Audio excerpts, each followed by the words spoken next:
आगे बात करते हैं क्वेश्चन नंबर 161। उसका फर्स्ट पार्ट देखिए क्या बोल रहा है। इसमें बोल रहा है कि two roots of a biquadratic, ये अपन को बाई क्वाड्रेटिक इक्वेशन दिया है, have their product equal to -32, find the value of 2k। ठीक है, आपने को फर्स्ट पार्ट में बाई क्वाड्रेटिक इक्वेशन दिया है जिसके दो रूट्स का प्रोडक्ट है -32। बाई क्वाड्रेटिक अपने पास x की power 4 -18 times x cube plus k times x square plus 200 times x -1984 equals to 0। अपन ने अज्यूम कर लिया कि इसके रूट्स हैं अल्फा बीटा गामा डेल्टा। ठीक है, ये अपन अज्यूम कर लिया, इसमें कोई परेशानी नहीं होनी चाहिए। ठीक है, तो इन्होंने बोल दिया कि दो रूट्स का प्रोडक्ट क्या है -32। ठीक है, तो अपन क्या करते हैं, जो बाकी के दो रूट्स है उनका प्रोडक्ट देख सकते हैं कैसे। यदि अपन चारों का प्रोडक्ट अपन लिखेंगे तो अपने पास होगा alpha dot beta dot gamma dot delta, वो किसके इक्वल होगा, माइनस प्लस माइनस प्लस। ठीक है, तो ये हो गया -1984 c/a। ठीक है, अल्फा डॉट बीटा की जगह पर -32 रखेंगे तो बस गामा डेल्टा आ जाएगा 1984 डिवाइडेड बाई 32। आई थिंक ये कैंसिल होगा। 16 का अपन देख के देखते हैं, तो ये हो जाएगा 2, ये हो जाएगा 16 का 1, यहाँ पर बचा 3, तो 16 दूनो 32, 32 तो रह गए 6, 64, 16 64, फर्दर कैंसिल आउट हो रहा है तो अपने पास कितना आ गया 62। तो जो बाकी के दो रूट्स हैं उनका प्रोडक्ट आ रहा है 62। तो अब ध्यान से देखिए, बाई क्वाड्रेटिक इक्वेशन है, इसके रूट्स 4 होने चाहिए। तो रूट्स 4 होने चाहिए, तो अपन उन रूट्स को जैसे अपन एज्यूम किया है अल्फा बीटा गामा डेल्टा, तो उस फॉर्म में कैसे लिख सकते हैं इसको,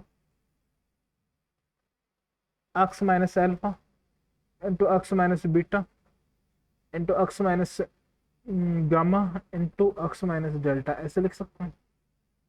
ऐसे लिख सकते हैं क्योंकि x की पावर 4 का जो कोफिशिएंट 1 है, इसलिए यहाँ पे x minus alpha into x minus beta into x minus gamma into x minus delta लिख सकते हैं। ये इसके इक्वल होना चाहिए, x की power 4 minus 18 times x cube plus k times x square plus 200x -1984, इसके इक्वल होना चाहिए। ठीक है, तो अब ध्यान से देखिए, पहले इनको मल्टीप्लाई कर लेते हैं जिससे थोड़ा सा सिंप्लीफिकेशन हो। तो इसको ऐसे लिख सकते हैं x square minus alpha plus beta times x plus alpha into beta, यहाँ पे हो जाएगा x square minus gamma plus delta into x plus gamma into delta. ये राइट हैंड साइड ऐसे कैसे, कोई दिक्कत नहीं होना चाहिए। तो आप ध्यान से देखिए, अल्फा डॉट बीटा भी पता है, गामा डॉट डेल्टा भी पता है अपन को, तो इसकी जगह अपन रखेंगे -32, इसकी जगह रखेंगे 62। तो अपने पास ये सम ऑफ रूट्स है, ये भी सम ऑफ रूट्स है।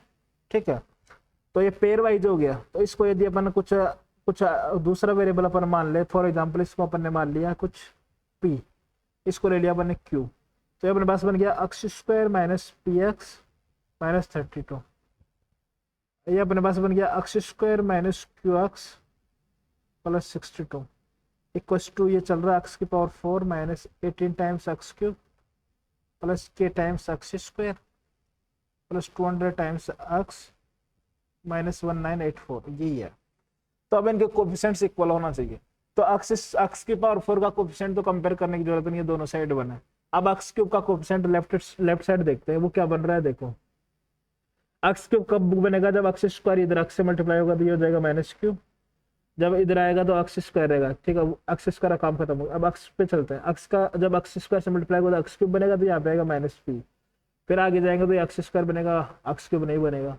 जब -32 लेंगे तब x क्यूब नहीं बनेगा, तो ये किसके इक्वल आ गया -18 के। तो यहाँ से क्लियर दिख गया कि p प्लस q का जो वैल्यू है वो आ गया अपने पास 18। ठीक है, p प्लस q का वैल्यू आ गया अपने पास 18। ठीक है, आई थिंक विजिबल है।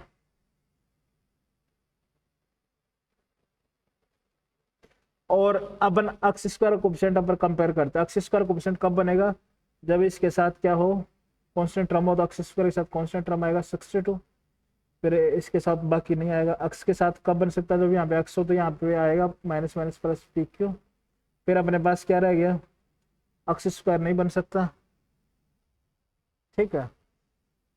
और जब यहाँ पे कॉन्स्टेंट के साथ आएगा तो यहाँ पे आएगा -32, ठीक है, इसके साथ।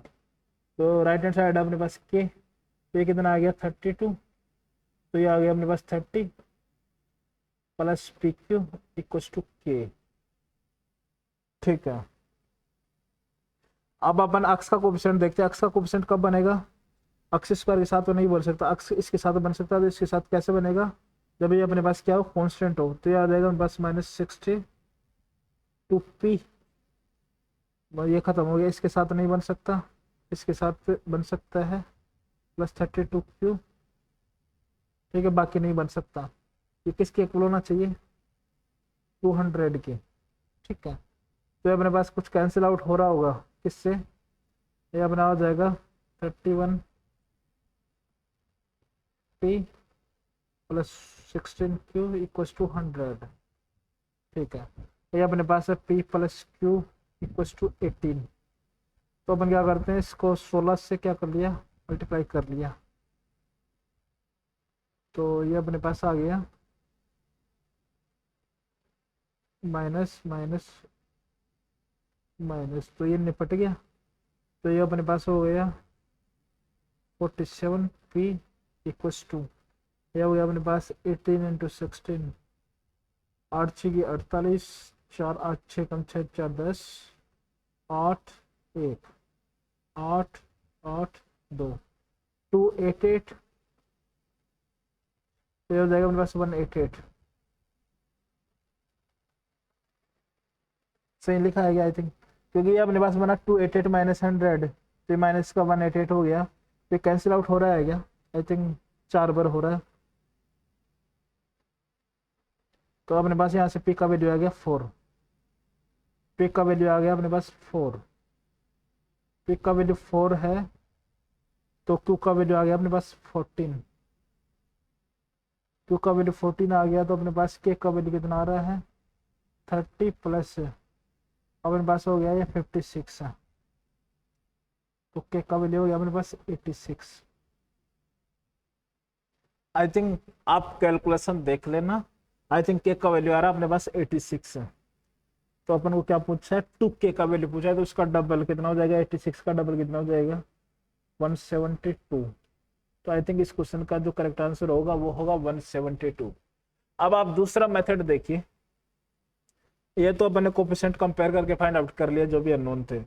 आप ऐसे भी अप्रोच कर सकते हैं, कैसे कि अपन ने 4 रूट्स अज्यूम किए, अल्फा बीटा गामा डेल्टा, तो क्या करो आप सम ऑफ रूट्स लगाओ, 2 एट ए टाइम के जो फंडा वो भी लगाओ, 3 एट ए टाइम वाला भी लगाओ, और चारों का प्रोडक्ट भी लगाओ, ठीक है। तो अपने पास इक्वेशंस बन जाएंगे, जितने अननोन है वो आपस में एलिमिनेट हो जाएंगे, और जो अपन को चाहिए के वो अपने आप आ जाएगा। लेकिन ये थोड़ा काफी लेंथी प्रोसेस है, इसमें काफी मतलब करना पड़ेगा आपको, ठीक है। आप ऐसे सोचेंगे तो काफी जल्दी होगा, ठीक है। और एडवांस का खेल यही होता है कि दिखता है एडवांस में कि ऐसे ऐसे इसका प्रोसीजर है, लेकिन कई बार आपको काफी शॉर्ट सोचना पड़ेगा, क्योंकि लेंथी प्रोसेस बहुत लंबा टाइम खा जाता है। और इस बार का जो एडवांस का पेपर था वो काफी मतलब मैथमेटिक्स का मतलब ठीक था, ठीक है, लेकिन पेपर थोड़ा लेंथी था, ठीक है। फर्स्ट पेपर तो थोड़ा इजी था, लेकिन सेकंड पेपर थोड़ा लेंथी था, इसलिए यदि अपन शॉर्टकट चीजें देखेंगे तो काफी चीजें आसानी से हो जाएंगे, ठीक है। वो मेथड उसमें भी कोई दिक्कत नहीं है, वो भी आप सोचेंगे तो उससे भी आंसर आएगा, लेकिन काफी लंबा प्रोसीजर हो जाएगा वो, ठीक है। देखिए अब बी पार्ट पे अपन बात कर लेते हैं। बी पार्ट क्या बोल रहा है, बी पार्ट बोल रहा है कि if roots of the equation x square minus 10cx minus 11d equals to 0 are a comma b and दो जो x square minus 10ax minus 11b equals to 0 are c comma d, then find the value of a plus b plus c plus d by 10, ठीक है, जहाँ पे ABCD क्या है distinct है। तो आप कैसे अप्रोच करना चाहिए इसकी बात करते हैं। इसमें अपन को दिया है x square minus 10cx minus 11d equal to 0। इसके रूट्स हैं a कॉमा बी, ठीक है। और सेकंड इक्वेशन अपने पास X square minus 10ax minus 11b equal to 0। इसके रूट्स हैं c कॉमा डी। तो अपन को क्या दिखता है यहाँ से, जो अपन बेसिक्स होते हैं सम ऑफ रूट और प्रोडक्ट ऑफ रूट अपन लगाते हैं, तो क्या हो जाएगा यहाँ से a plus B equal to 10c, a plus a dot B equal to आ जाएगा अपने पास माइनस 11d। ये अपना फर्स्ट इक्वेशन से हो गया। सेकंड इक्वेशन से अपने पास हो जाएगा c plus D equal to 10a sorry c dot D आ गया अपने पास माइनस 11d। ये अपना सेकंड इक्वेशन से आ गया। ये अपना फर्स्ट इक्वेशन है, ये अपना सेकंड इक्वेशन है, ये थर्ड इक्वेशन है, ये फोर्थ इक्वेशन है, ये अपन ने दे दिया। तो अपन को चाहिए a plus b plus c plus d. तो ये कब बन सकता है, जब अपन फर्स्ट और थर्ड को ऐड कर दें। तो यदि अपन फर्स्ट और थर्ड इक्वेशन को यदि अपन ऐड कर दें तो अपने पास क्या बन जाएगा, a plus b plus c plus d. Right hand side हो जाएगा अपने पास 10 times a plus c. Clear. तो ये अपने पास बन गया a plus b plus c plus d divided by 10 equal to क्या आ गया a प्लस सी। ठीक है। तो अब ये क्वेश्चन किस में कन्वर्ट हो गया, अपन को वैल्यू फाइंड आउट करना है a प्लस सी का। तो a प्लस सी का वैल्यू अपन कैसे फाइंड आउट कर सकते हैं उसकी बात करते हैं। तो आप ध्यान से देखिए, a प्लस सी चाहिए, a प्लस सी अपन को चाहिए। तो अपने पास फर्स्ट इक्वेशन है x square minus 10cx minus 11d equal to 0। और सेकंड इक्वेशन है x square minus 10ax minus 11b। इसका रूट है a एंड b और c एंड d, ठीक है। इसका a और b रूट है, इसका c और d रूट है। तो अपन को a प्लस सी का वैल्यू चाहिए। तो a प्लस सी का वैल्यू कैसे आ सकता है, देखिए फर्स्ट इक्वेशन यदि a इसका रूट है तो इसको सेटिस्फाई करेगा, मतलब a square minus 10ac minus 11d equal to 0 होना चाहिए। ऐसे यदि c इस इक्वेशन का रूट है तो उसको सेटिस्फाई करेगा, तो क्या हो जाएगा c square minus 10ac minus 11b equal to 0 होना चाहिए। आई थिंक इसमें किसी को दिक्कत तो नहीं होना चाहिए। यदि रूट से तो उसको सेटिस्फाई भी करना चाहिए। तो क्योंकि अपन को a प्लस सी चाहिए तो उस हिसाब से अपन रूट्स पुट कर रहे हैं। यदि अपन को b प्लस डी चाहिए होता तो अपन b और d पुट करते, जैसा चाहिए उसी के हिसाब से तो अपन करेंगे। ऐसा तो है नहीं कि अपन सभी पुट कर रहे हैं तो फिर एलिमिनेट नहीं हो पाएंगे चीजें, ठीक है। तो आप अब अपन को a प्लस सी चाहिए तो अपन क्या करते हैं, इसमें से फिफ्थ में जैसे सिक्स्थ को सब्ट्रैक्ट कर दिया, फिफ्थ माइनस सिक्स्थ। तो अपने पास ये क्या हो जाएगा a square minus c square, ये हो गया माइनस प्लस प्लस, तो ये a कैंसिल आउट हो गया। तो ये अपने पास आ गया plus 11 times b minus d equal to 0। तो ये अपने पास बन गया a minus c into a plus c plus 11 times b minus d equal to 0। अब यहाँ पे देखो अपने पास b माइनस डी अलग ही चीज आ गई। तो b माइनस डी को अपन को हटाना है। अब b माइनस डी को हटाने के लिए क्या करते हैं, अपन को पता है कि a प्लस बी कितना है 10c है और c प्लस डी क्या है 10a है। तो अपन क्या करते हैं, इसमें से इसको सब्ट्रैक्ट कर देते हैं। तो ये बन जाएगा 10 times a minus c equal to c minus a plus d minus b बन गया। यहाँ पे आप d माइनस बी की जगह अपन क्या रख सकते हैं, या b माइनस डी की जगह क्या हो जाएगा a माइनस सी, यानी ये हो गया minus times a minus C minus 10 times a minus C. तो हो गया बस minus 11 times a minus C. आप कैलकुलेशन देख लेना यदि कुछ मिस्टेक हो गया हो तो, ठीक है। तो ये अपने पास हो गया a minus c into a plus c minus 11 into 11 times a minus c equal to 0। तो यहाँ से a माइनस सी अपन कॉमन ले सकते, तो अपने पास क्या रह गया a plus c minus 121 equal to 0। तो देखिए इन्होंने बोला कि जो ABCD है वो क्या है, डिस्टिंक्ट है। ठीक है, डिस्टिंक्ट है तो क्या हो जाएगा, ये जीरो नहीं हो सकता, तो इसको जीरो होना पड़ेगा। तो अपने पास क्या हो गया, A प्लस सी को क्या हो गया 121 के इक्वल आ गया, और अपन को वैल्यू A प्लस सी का ही चाहिए। तो इस क्वेश्चन का जो करेक्ट आंसर होना चाहिए आई थिंक मेरे हिसाब से वो होना चाहिए 121, और इसका होना चाहिए 172। ठीक है, आपका जो भी आंसर आता है वो आप जरूर कमेंट करिए, उससे काफी अच्छा लगता है कि आप साथ साथ प्रैक्टिस कर रहे हैं। ठीक है, और आपको कंप्लीट क्वेश्चन एक्सेस करना है तो आप प्ले लिस्ट पे जाइए, वहां पे सिस्टमेटिक तरीके से नंबरिंग वाइज अब मैंने क्वेश्चंस को सेट कर रखा है। ठीक है, यहाँ पे हो सकता है कि अलग अलग वीडियो आ सकते हैं बीच बीच में, कुछ लेक्चर्स आ सकते हैं, कुछ हायर स्टडी के कोर्सेस भी आ सकते हैं, तो यहाँ पे आपको ढूंढने में थोड़ा ही परेशानी हो सकती है। यदि आप प्ले लिस्ट को देखेंगे तो वहाँ पे चीज़ें काफ़ी आसानी से आपको मिल जाएंगी सिस्टमेटिक तरीके से। ठीक है, नेक्स्ट 162 नंबर प्रॉब्लम आप ध्यान से देखिए। ऐसे बोला कि let x be a positive real number if the maximum possible value of the expression, इसका जो मैक्सिमम वैल्यू है जो भी पॉसिबल वो m है, देन m प्लस 2 का होल स्क्वायर, इसका वैल्यू फाइंड आउट करना है।